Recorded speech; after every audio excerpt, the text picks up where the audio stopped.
Today on the Perception and Action podcast, I'm joined by Andrew Wilson from Leeds Beckett University to discuss a question we both get a lot. What role does memory play in the ecological approach? Is it really the case that skillful action involves no memory? So it's time for a call to action. Hi, this is Rob Gray from Arizona State University. I've been on a now over 25-year journey as a researcher, professor, and high-performance consultant to understand how we acquire and adapt our perceptual motor skills. Welcome to the Perception and Action podcast, where I discuss how psychological research can be applied to improving performance, accelerating skill acquisition, and designing technologies. Before we get to today's topic, I want to tell you about my new book. Yes, I've written a new book on skill acquisition called How We Learn to Move, a revolution in the way we coach and practice sports skills. It covers the ecological approach to skill from different angles, including practice design, the CLA, coaching, youth sports, designing technology, injury prevention, and using analytics. So I hope you will consider giving it a read. You can find the book on Amazon or by going to perceptionaction.com/book. Now on to the show. Okay, pleasure to be joined by Andrew Wilson again. As frequent guest, he's almost been on and out if he gets a free jacket or something. If I had members, wear our t-shirts. I'm sure. Yeah. So what Andrew and I want to do today is talk about the role of memory in the ecological approach to skill. This is a question I'm sure I know Andrew will tell you the same. You get asked a lot, so we don't really have anything solid prepared. We're not reviewing any article. We're just going to kind of riff on it was the term I used. So, and also I think this relates to, I was just saying to you, Andrew, I think this relates to some of the things going on Twitter and threads now of the issue of terminology again in the ecological approach. One of the things that, I don't know, kind of irks me a bit, I don't if you get the same impression, Andrew, that people seem to hold the ecological approach to a standard of consistency and precision in terminology that no other, like I said it to you, I think, define attention for me. There's like a million different, and I know you're going through this too with affordances. I know you're writing like a paper, like we're allowed to differ their ideas, right? So I don't know what you think about that. I know you've been engaging online about this kind of issue. Yeah, there's a bunch going on there. So do you want to start with the terminology? Sure, yeah. We can get to memory in a second, yeah. I mean, so like I get some of the frustration, and especially with the terminology that the ecological approach uses, a lot of it's not drawn from everyday language, Yeah. So actually when we talked about memory, right, that's just a word that shows up in everyday language, but affordance is not a word that shows up in everyday language. Unless I've dragged you through my lecture and shown you all my pictures of annoying dogs, that's my students are screwed after that. But so like there is that issue of like we seem to have all these words that don't show up and that seem to be really technical kind of terms. And then there is a lot of argument and inconsistency and variability in how they get used. Like there is a certain element in which we are not doing ourselves any favors. I think there is certainly some variability going on in how things are talked about. But that's pretty normal, like you were saying. And also some of these things are still up for grabs. I mean, I have very strong opinions about what an affordance is, but there's lots of very robust and perfectly defensible positions you can take on exactly how best to think about these things, about what they are, and how best to talk about them. And then things get really complicated when you're trying something interesting, like you're trying to talk about one of the problems that traditionally, like memory, like that traditionally ecological psychology has at least avoided for the short term. But yeah, we do get told off more, for sure. Yeah, and you're absolutely right. Like the word attention is a fantastic one, right? What does it mean to pay attention? There's like I've literally just given a lecture about this to some master students here, and for their reading, I gave them two papers, and one of them's called what is it? One of them's called What Even Is Attention Anyway? Yeah. And like the other one is like, we don't know what attention is. And two recent papers where people are just like, you know what? We've been doing this for quite a while. It's quite a mess. Yeah, for sure. I know. I always have to tell. I used to work with, because I did work on excuse me, in internal versus external attention. And whenever I told students doing a lit review, I'm like, get it focused quick, because if you just put attention in a search, your mind will be blown. You'll get a million different avenues you can go. So you really got to focus it quick. Yeah. I think the same. I don't know why. I think in some ways not being tied to common everyday language is a strength, I find, because I find it frustrating. People kind of corrupt sometimes and they misunderstand terminology, And then you think everybody thinks they know what attention is. Yeah. Like I start with a William James quote that he literally says, everyone knows what attention is. Yeah.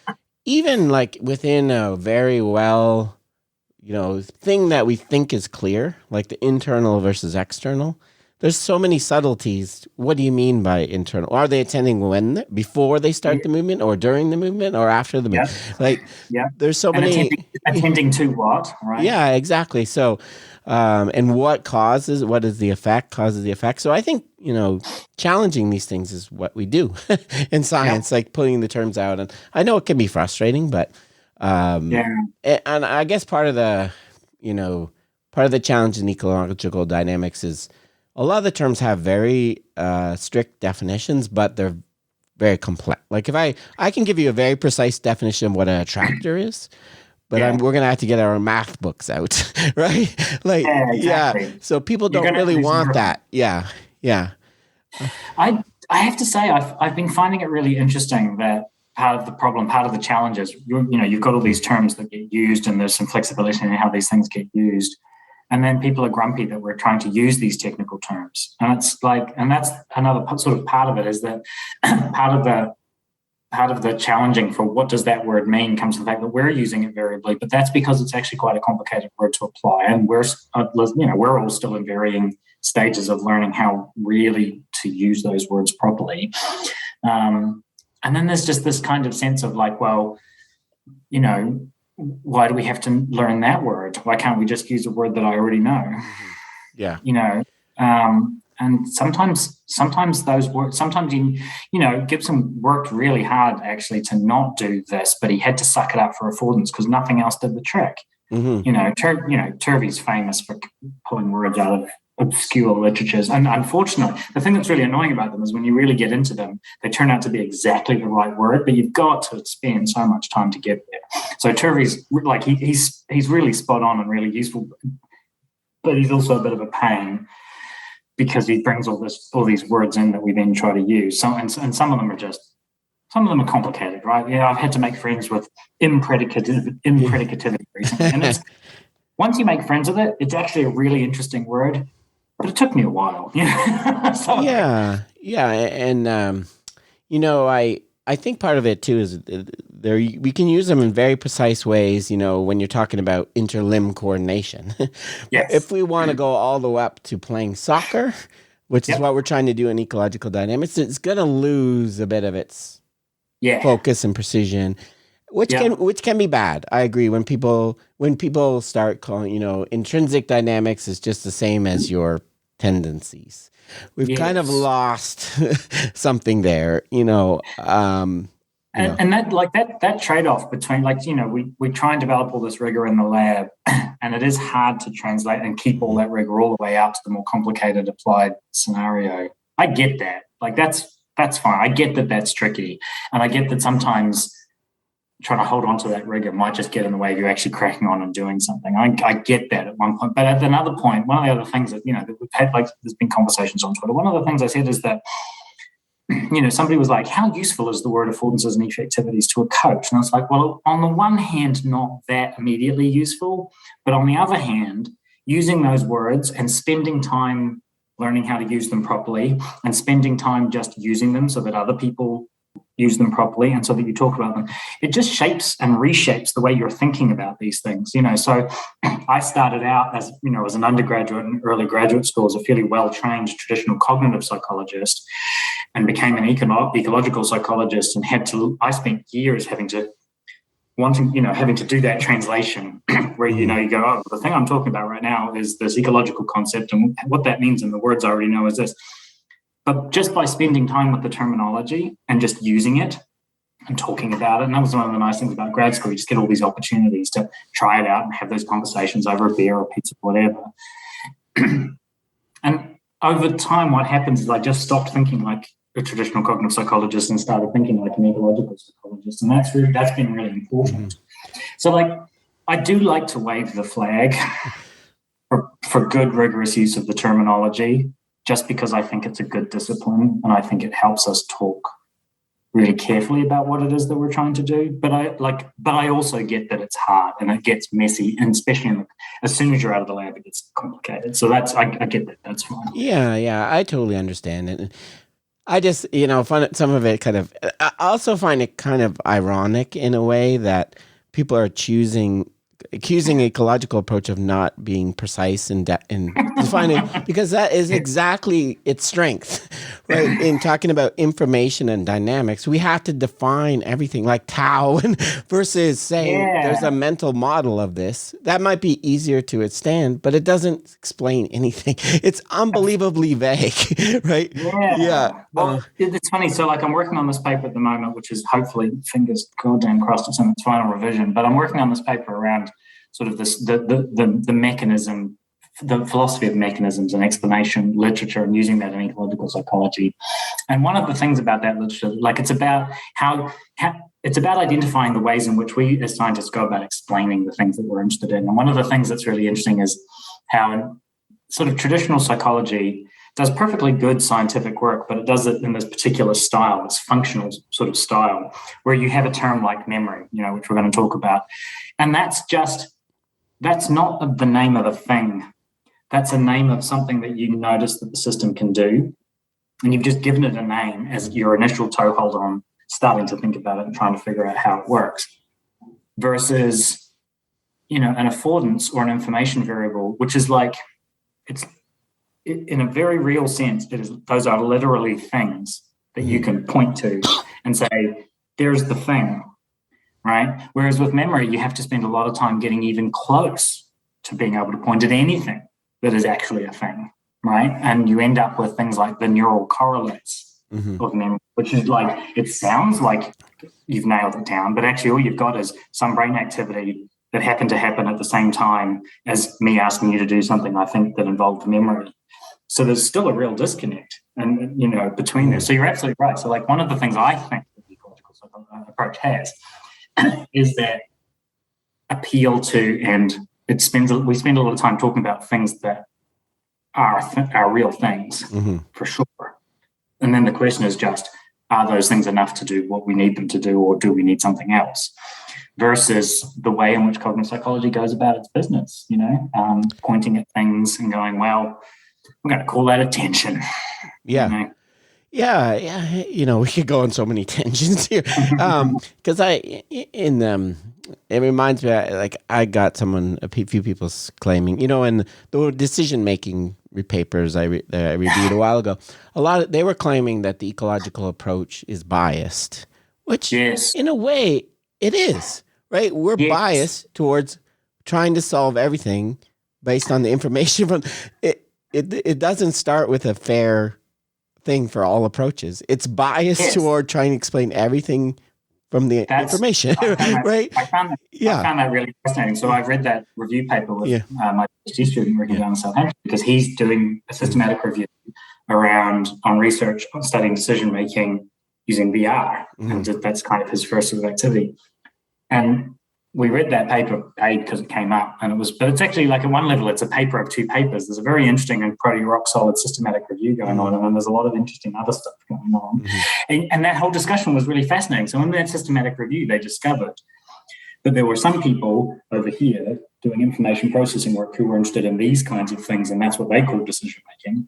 And then they also found that there were people over here doing ecological psychology, and they were interested in these kinds of things, and they called that decision making. And what they didn't find was anybody talking about all of those things. And so therefore they said, well, actually, what's required? We've got these aspects of decision-making and these aspects of decision-making, and we need to study all of them. Where actually what they had found was two different ways of thinking about decision-making that might not involve all the pieces. Yeah. So there was just a lot of really interesting stuff going on in that paper, but the nature of that conversation was really was really interesting. And yeah, exactly. Like the reason why ecological psychologists are not studying that bit of decision making is that we're not convinced it's actually part of what we're trying to study. Yeah, for sure. And that's okay. Yeah, I think so. It's just a different approach so. But yeah, let's get on to memory. We kind of, so as I said at the start, I get asked a lot about, and let me throw a couple quotes here. I found Young, from paper by Young. Our view of learning from ecological psychology perspective has led us to make controversial statements designed to incite debate, such as there is no memory and intelligence is not a property of individuals but emerges.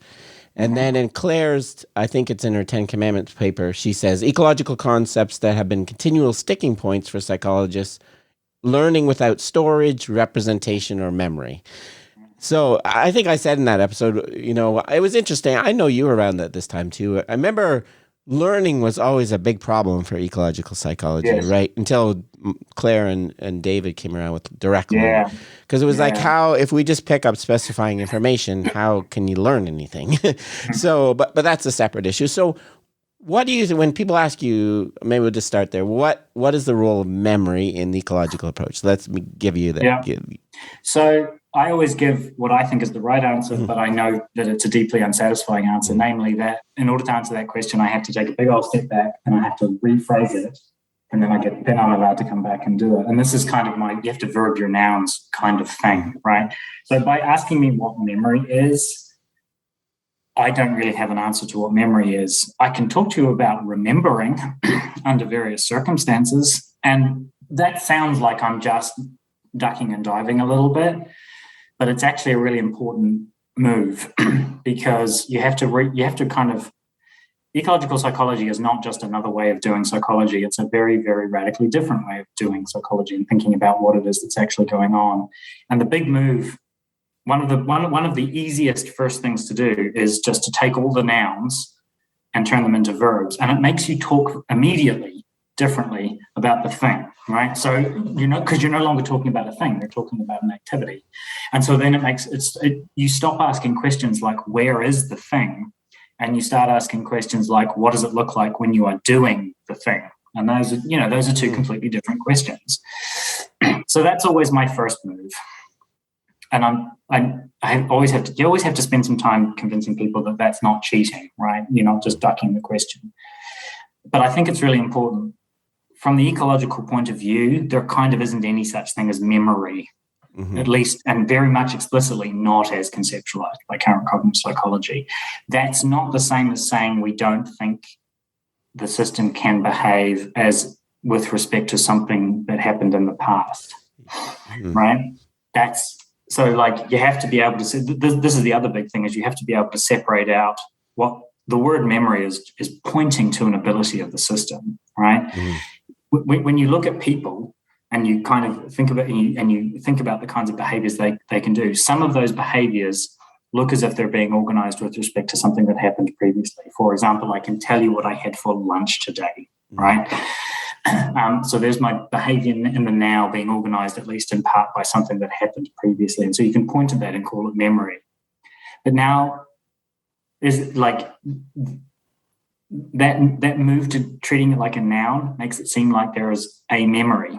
It seems that there's a thing that has to be somewhere, that has to have been stored somewhere, that has to have been recalled somehow. So then you get all those standard questions immediately just by thinking of it as a thing rather than as an activity. Whereas potentially one of the ways in which I might be able to tell you what I had for lunch today is that I will spend some time using language in the here and now to get myself in the position where I can, in fact, do the thing. And it's like, all of a sudden you've got this question where I wasn't accessing a memory. I was engaging in a process that enabled me to create a verbal behavior that had something to do with something that was going on. And that sounds like me just trying to dodge the question, but it's me trying to articulate what I think is quite a profound difference. So that's my first move. Yeah. Is to reframe. You've got to reframe the question because that's the other thing. It's not fair to ask the ecological approach to have an answer for everything that cognitive psychology has come up with. True. Yeah. Right. So and again, that's really important, right? Like cognitive psychology didn't come up with memory. It came up with a way of thinking about memory.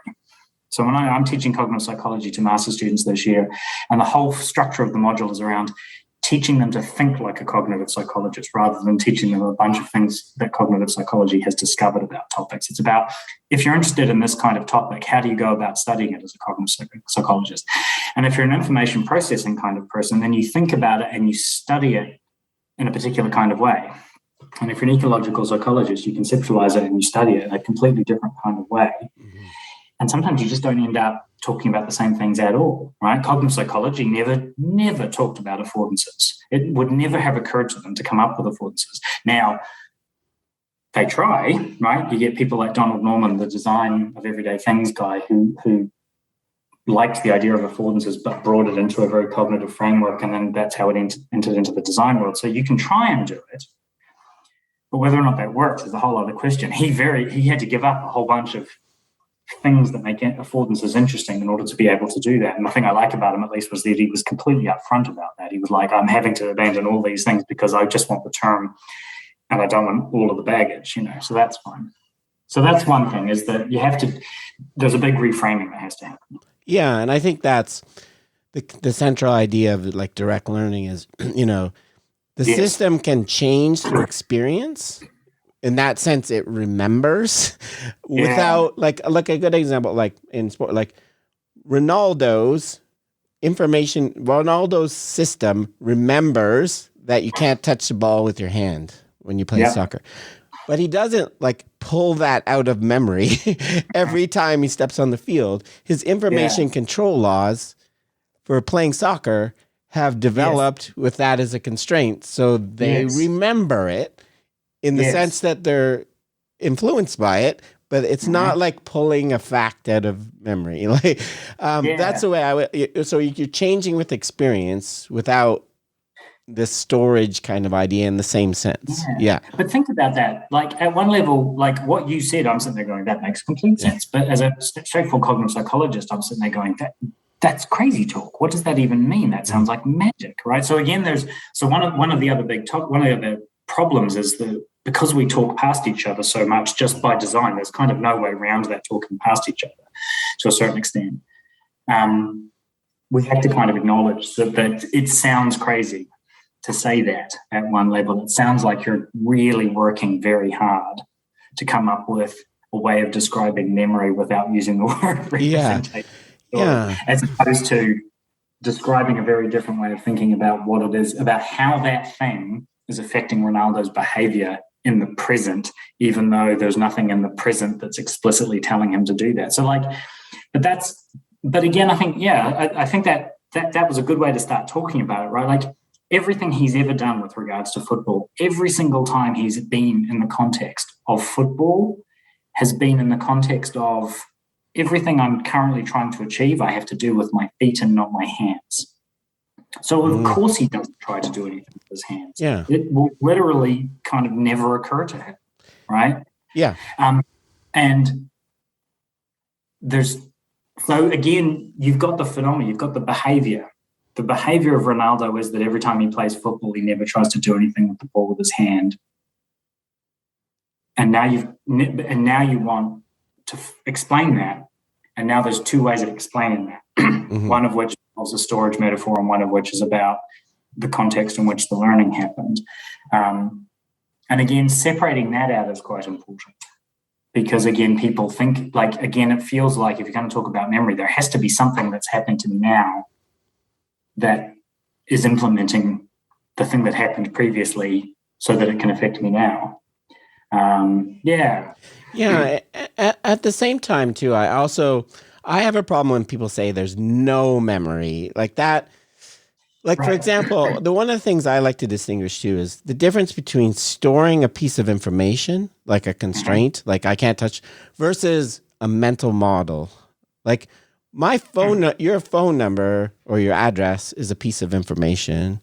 Your layout of your village that you might have a map of that you plan a route in your head. That's an internal model. To me, they're different. So I can't. So if we go back to when Ronaldo first learned to play soccer, somewhere he has to store that constraint. like the coach told him, you can't touch the Somewhere and ball. somehow. Yeah, he can't be picking it up from the environment every time he steps on the field when he's first learning. So it's more about, it has no, the storage part doesn't really explain anything after, you know what I mean? To me. Yes. All right, I'm going to push back on a thing that you just said. Right? So every time that he comes onto a football pitch, he's surrounded by a bunch of people doing things with their feet and not with their hands. Mm-hmm. So in one sense, the rule, don't do things with the ball with your hand while you're playing it, is constantly present in a game of football by virtue of what everybody else is doing. Yeah. So I don't think that's the whole story, but I think it's actually quite an interesting part of the story is that the rule, which is a rule of, and this is one of the other things, is that people get weirded out by the fact that the rule is a thing that we wrote down using words, and that isn't. It's not a necessary, that's not being implemented by the law of physics, right? It's being implemented. It's a verbal constraint that's being placed on behavior, and so there's that sense that verbal constraint, that propositional knowledge, has to live somewhere, and it has to live as propositional knowledge, as the verbal description don't touch of the rule. But in many ways, the rule is embodied by the way people play football, right? And the fact that, and after a while, so like if you're 5 years old and you've never played football and you're starting to muck about with it and you pick the ball up and you're surrounded by a bunch of other 5-year-olds who've never played football, then they might go, okay, that seems like a perfectly legitimate option. It requires someone else to come in and provide the constraint of actually, no, don't do that, do something else. But if you take that same kid who's never played football and you stick him in with a bunch of kids who have been spending some time playing some football under that constraint, then it's going to look weird to them. Like it's immediately going to literally look weird. Right? And what are they going to do? They're going to react in a way that's like, they're going to start doing things that are effectively happening in the here and now, like, oh, you can't do that. There's a rule against it, etc. And so, yes, they're able to verbalize it, but just because they're verbalizing it doesn't mean that they're articulating an internal representation of some verbally stored knowledge, right? So, and I think that in the activity, there's a lot of the memory is distributed across what everybody's doing and the way in which people are engaging and interacting and the things that you do that make it football rather than something else, right? This is why the story of Webb Ellis picking the ball up and inventing rugby is a bit weird because, who thinks to pick the ball up? Yeah. And then at the end of that, who goes, oh, new game? Yeah, I think you hit on a point. It's kind of one of the limitations of using information, like instructional rule-based constraints, is that if there's anything in the information from the environment that conflicts or overrides it, that's going to take over, right? Yeah. Like we all know, like when we go for driving lessons, they try to constrain you have to drive at this speed limit, but as soon as we get in the actual environment, the information we get is that's not a constraint at all, right? Yeah. We learn. I guess the problem, and I see people with no memory means I completely forget. If I went for one soccer practice, you told me I'm not allowed to use my hands, and I went to play by myself in my backyard, would I start juggling the ball with? I remember, right? Right. So I think saying no memories, I don't think it just plays a really trivial role in the actual pulling something out. That's the way I think of it. No, absolutely right. So now the question is ecologically, given that we don't want to allow ourselves something like internal storage of some verbal propositional knowledge, if we want to, given that we've decided we're just going to see how far we can get without appealing to that, and given that we're all happy with the fact that clearly something is going on, I am able to engage in behavior that has something to do that shows all kinds of evidence of being constrained by something that is not currently going on in my environment. How does that work? And so then you have to start asking different questions. So one of the nice things about the direct learning framework, which is still very early days, that's the thing that's really interesting to me. I've taken it for a little bit of a spin with my PhD student who finished 18 months ago, I guess now. We're still sort of thinking about it, but it's still, like you're saying, it's still very early days for a formal learning framework in ecological psychology, which is nuts in one level, right? Because But one of the nice things that, they start talking about things happening at different timescales, right? So there's education of intention, education of attention, and then calibration. And effectively, those are processes, but those are proposed processes, ecological style processes that are happening that might enable learning. And one of the things that distinguishes them is time. Mm-hmm. So education of intention happens over fairly larger timescales. It's the kind of thing of I'm going to decide to play football rather than play cricket. And then there's education of attention, which is tuning into the things of the real time, what's going on right now. And then there's calibration, which again happens on its own, again, back out slightly longer time scale. So then you get the calibration of action potentially as a way of, as one of the ways in which we remember things. Yeah. Is the fact that, the calibration, right. So calibration is it's one of those dynamical systems things that people get cranky about, but it's actually a key part of it's how you get memory into a system without storage.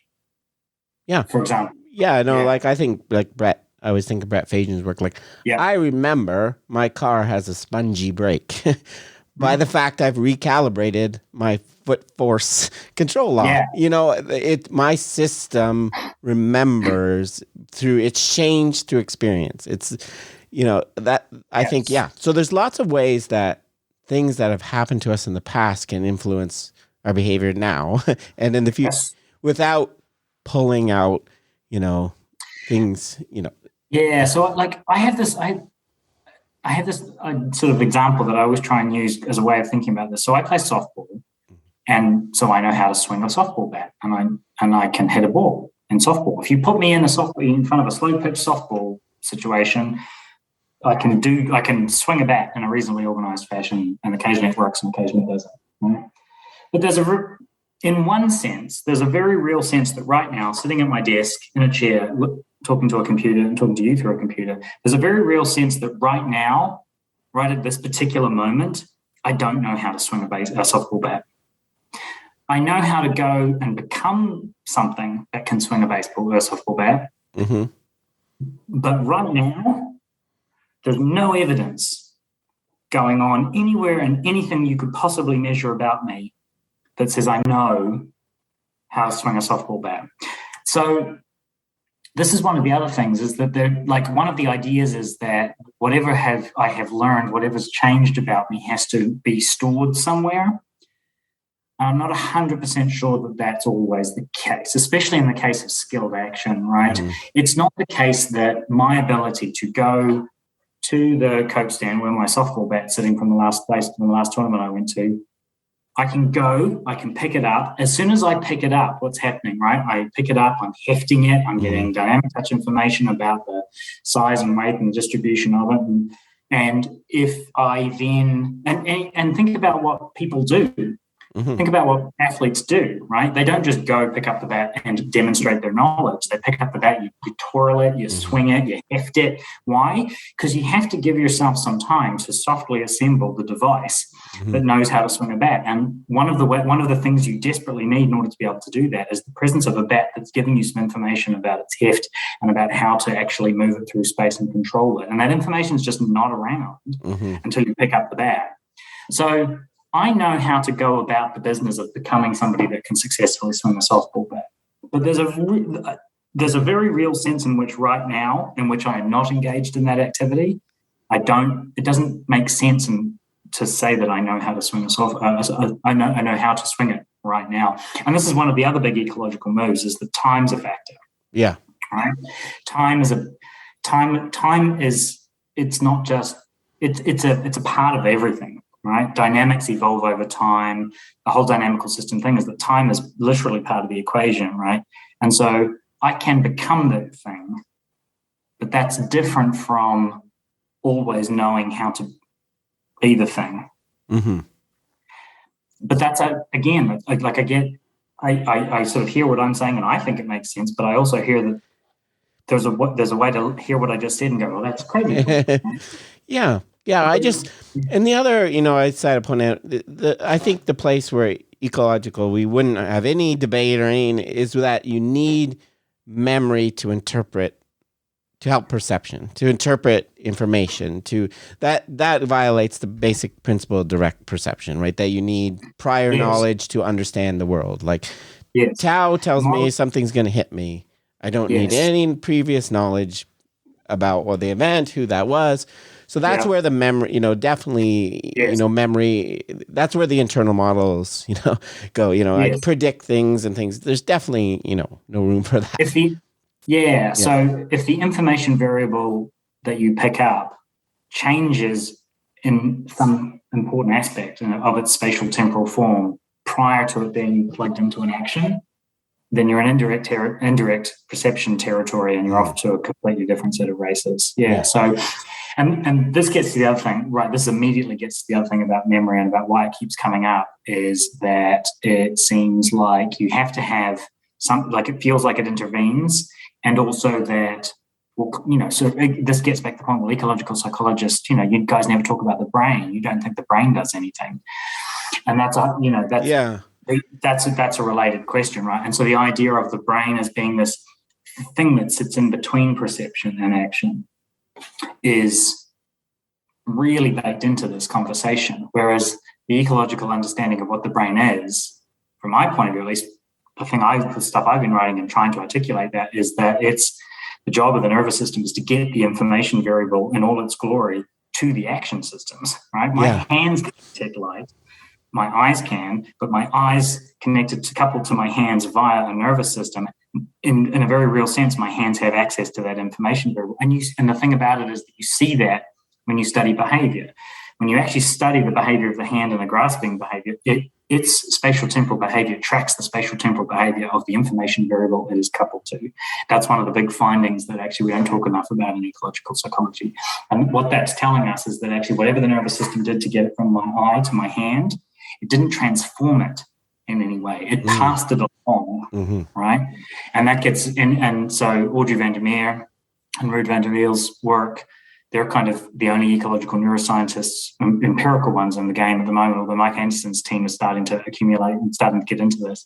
And what are they finding? They're studying tau with infants and EEG. And what are they finding is that if you study the behavior of the nervous system with respect to the known characteristics of an information variable, you start to find that the nervous system's preserving all that spatial temporal structure and passing it through, and not transforming and processing it, but passing it through to the action system so that you can do it, right? Yeah. No, I agree. I'm thinking about this more. I think what I am getting from this is I think the reason we have a hard time talking about this is just memory is it's incompatible, not useful construct. It reminds me of when I talk about automaticity with people. Like automaticity is reaching a stage where you don't longer require working memory and a selective attention to act. Well, we never thought use that in the first place in the ecological approach. So it's not useful at all. This idea of encoding and retrieving and storing things. It's just and automaticity is a place you get to where you think information processing has to be involved, and then you have to explain why everything looks so smooth and well behaved, and so therefore it's such a well-oiled machine that it's automatic.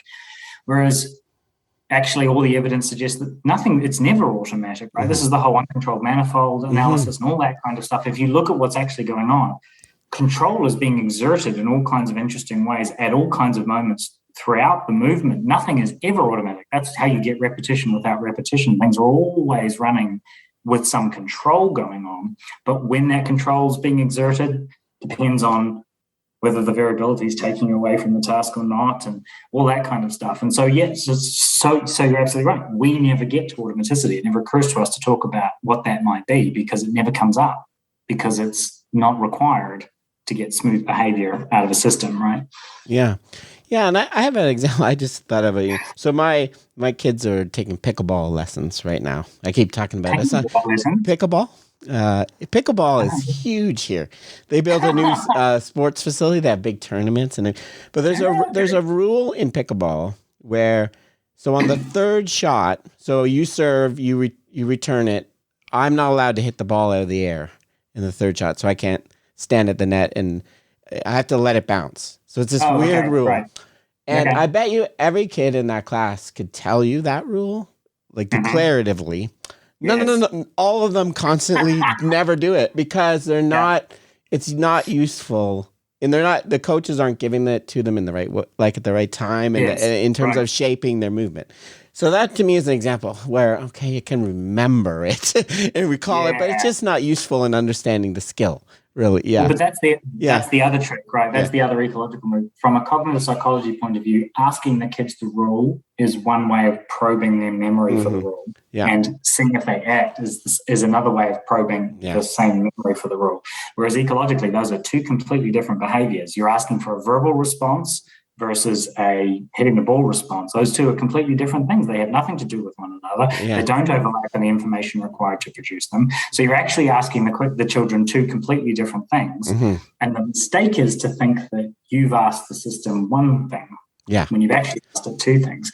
And so again, that's part of the ecological reframing, is that you're absolutely right. Like, it's really importantly different, the difference between yes, they can tell you the rule and whether or not they can follow it in the game. It's the knowledge about knowledge of, right? And Gibson's the assumption that you just have to tell me and I'll somehow work it into my control, right? Is not, you need to, that's why we believe in constraints. And, that's giving me that same information, but in a much more direct active way. You're placing people in the situation where the actual information required to produce that particular behavior is actually there. Whereas if you do it mediated verbally, then you're spending a whole bunch of time in a situation where the relevant information that you need to couple to at the end of the day just wasn't present, right? You were busy coupling to the world in a different way, namely through language. You know? That's a whole other way of engaging and coupling. And I think it has raised an interesting idea to me, like a constraint.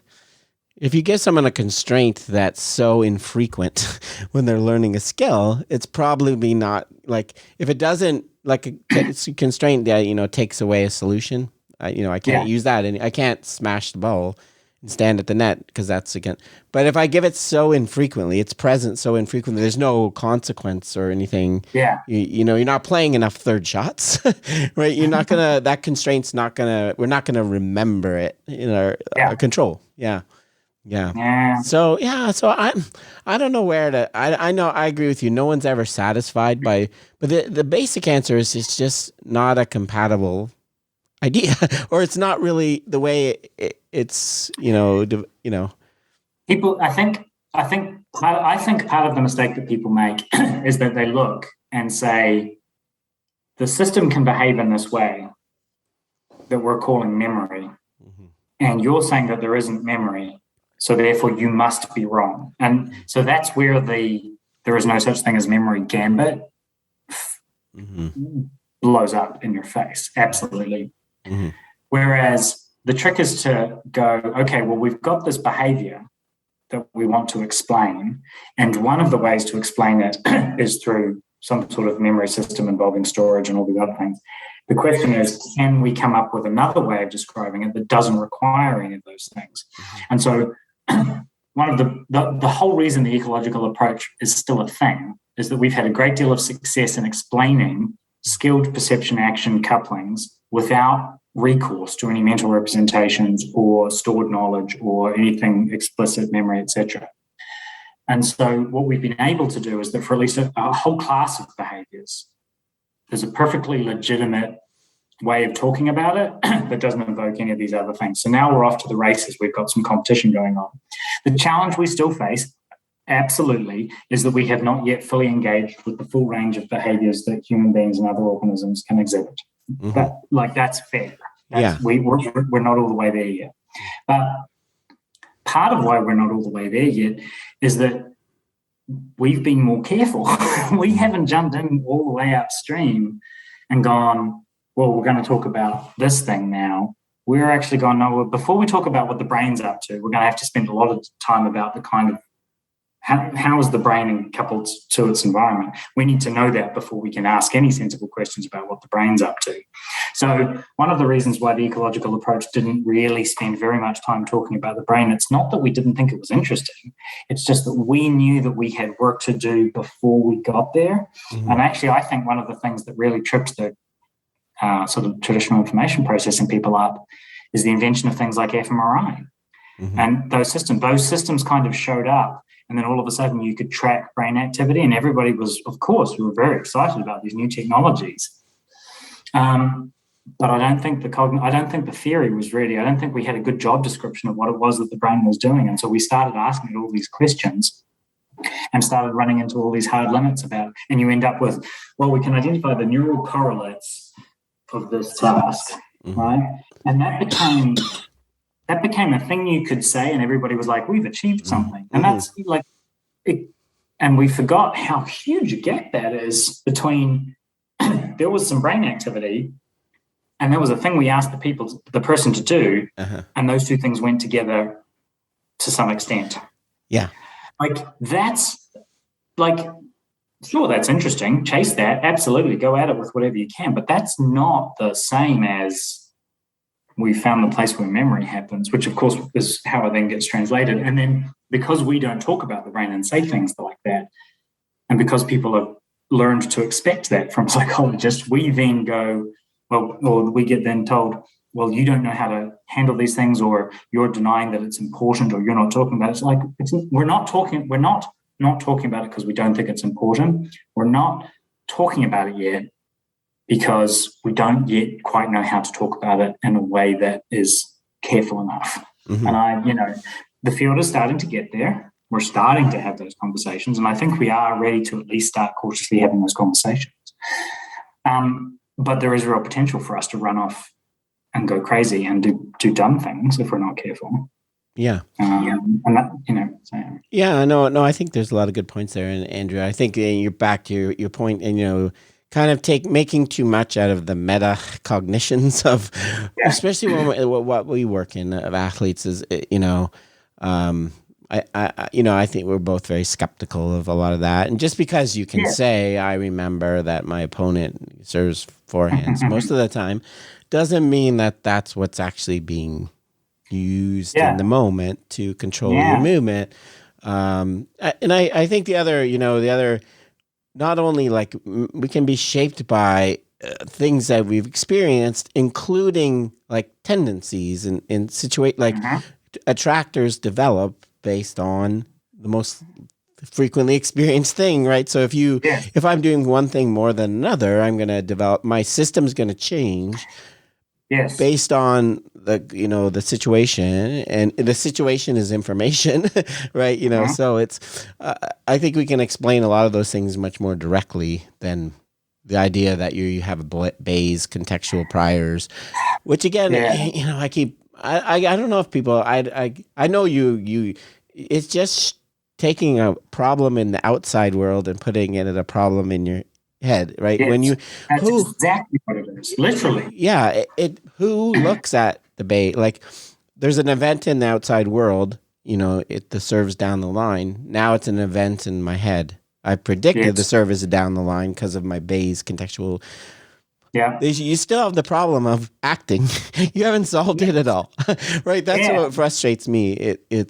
It doesn't explain anything. No, I think you talked about this a while ago when you were talking about your sort of personal journey and your personal transition into being fully ecological. And the big trick was that like action just wasn't baked into the account. It was sort of the thing that happened next, and all the interesting stuff had to happen first.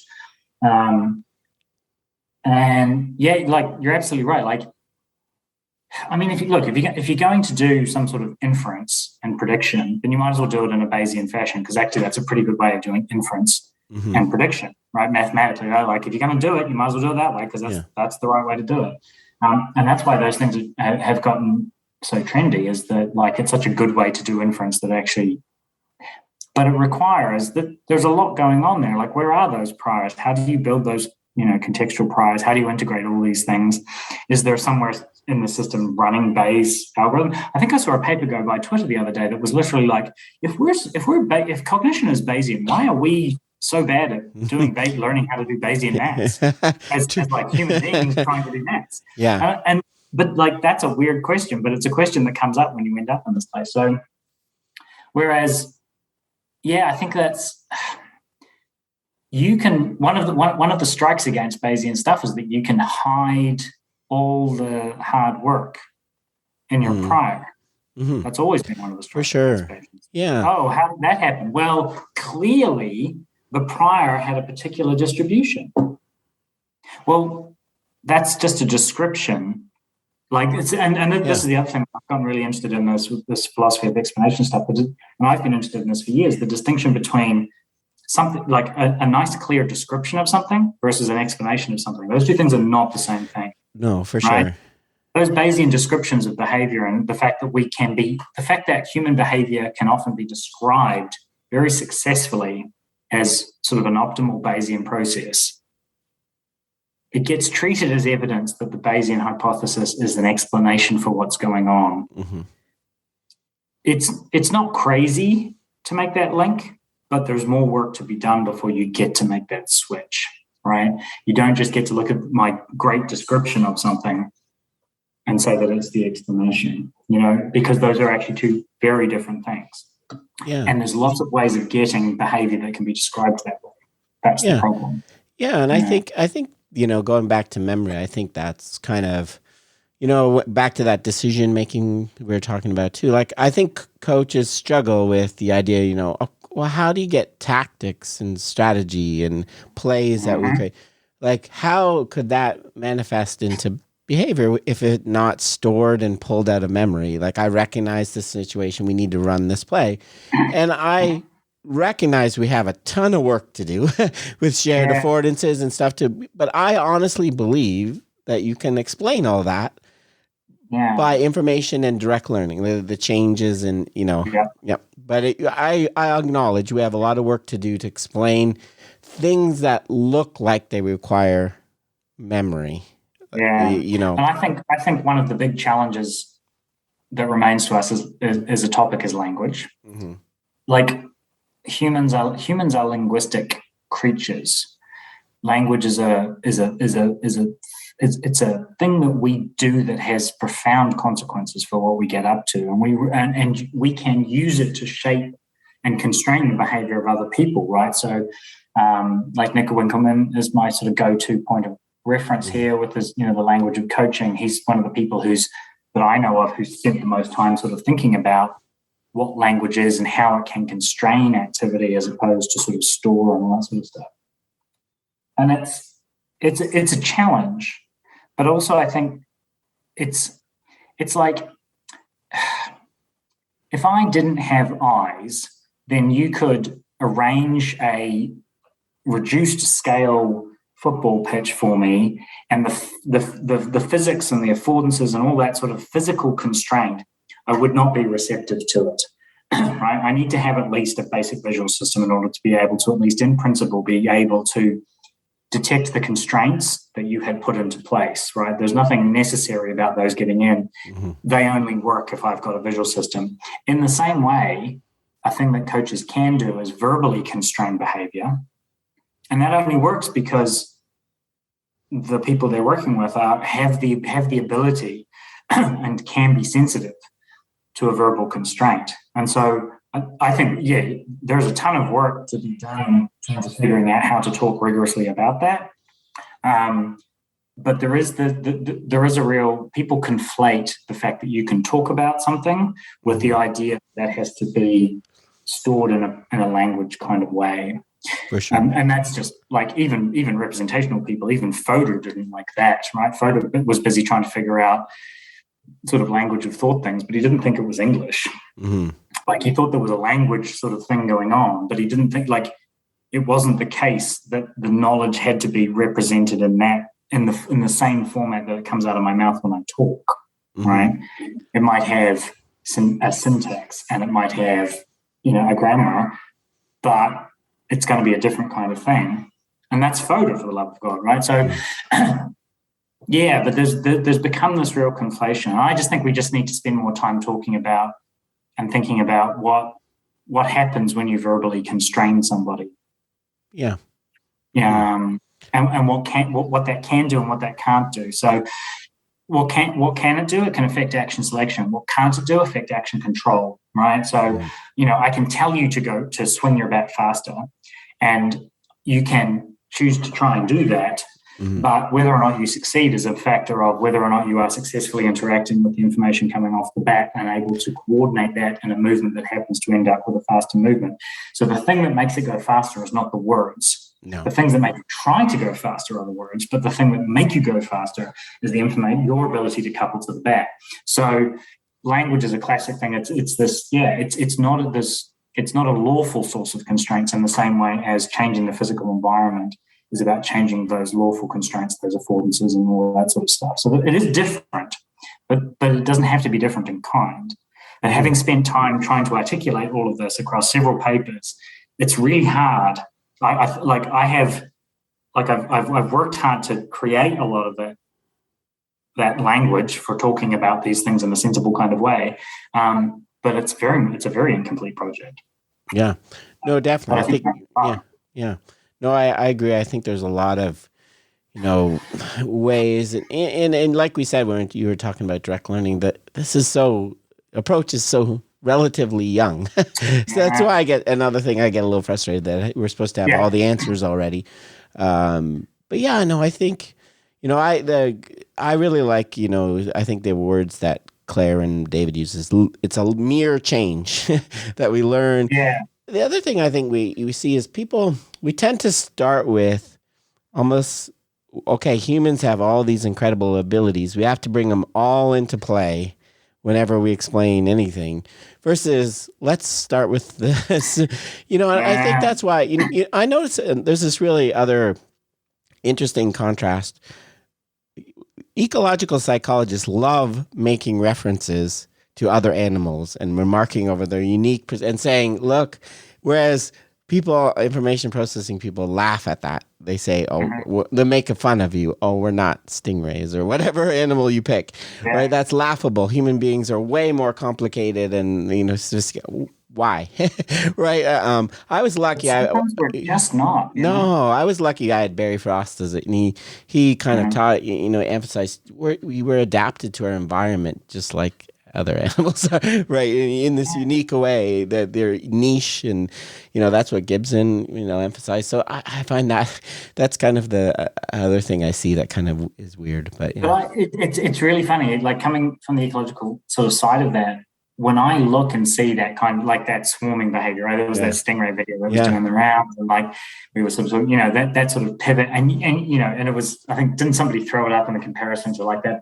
There's a basketball video where the ball very like possession changes, and the whole team as a unit just changes direction like a swarm, right?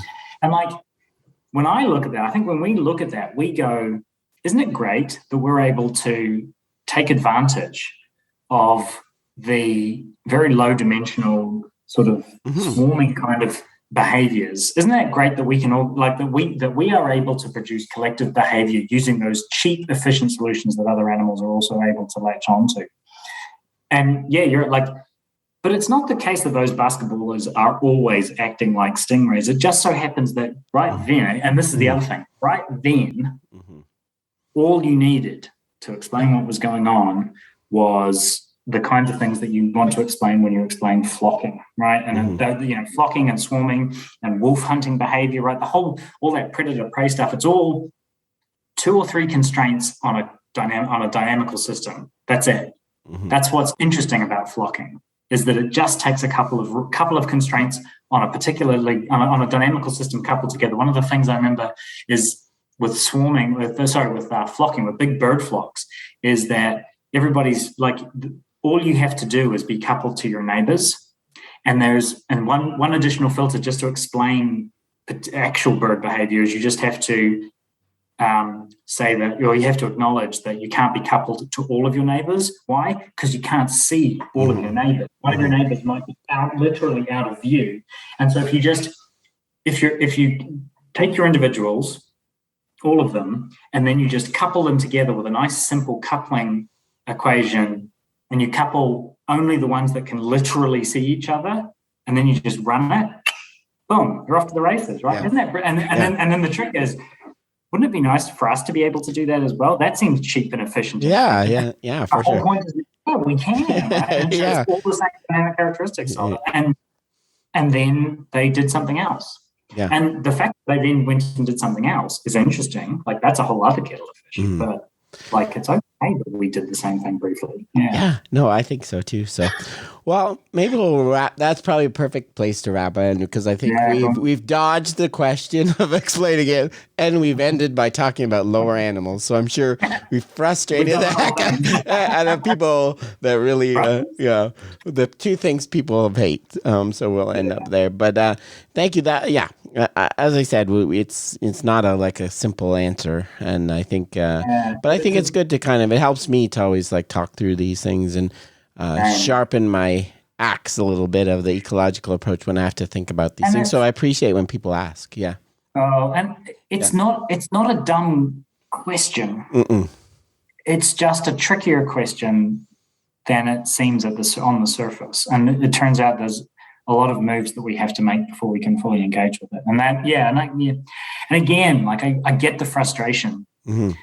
The frustration of, we haven't solved it yet because it's such a new thing. Yeah. We'll get to it. We're interested in it. Yeah, exactly. And so again, we need to take the hint that people care about this, because it keeps coming up, right? So maybe we should pay it some attention. For sure. Yeah. So, yeah. Next time. Okay. Yeah. Thanks, Ed. I'm going to stop. No, thanks. Yeah. Okay, that's it for today's episode. Remember, you can contact me at robgray@asu.edu or follow me on Twitter @ShakyWeights. To find out more about the podcast, please check out perceptionaction.com. Finally, to support the podcast and receive bonus materials, including a monthly meetup, please head over to patreon.com/perceptionaction. This is Rob Gray from ASU. Cheers for now, and keep 'em coupled.